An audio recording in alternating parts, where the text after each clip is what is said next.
চাকা জলে নিয়েছে দেখো।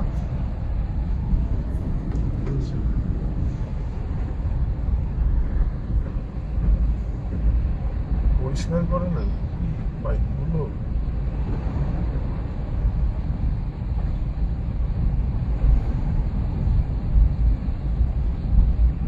নৌকো কেন নৌকো?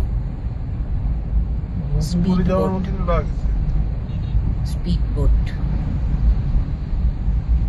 কতটা স্ট্রেচ ভাবো। সেটাই বলছি।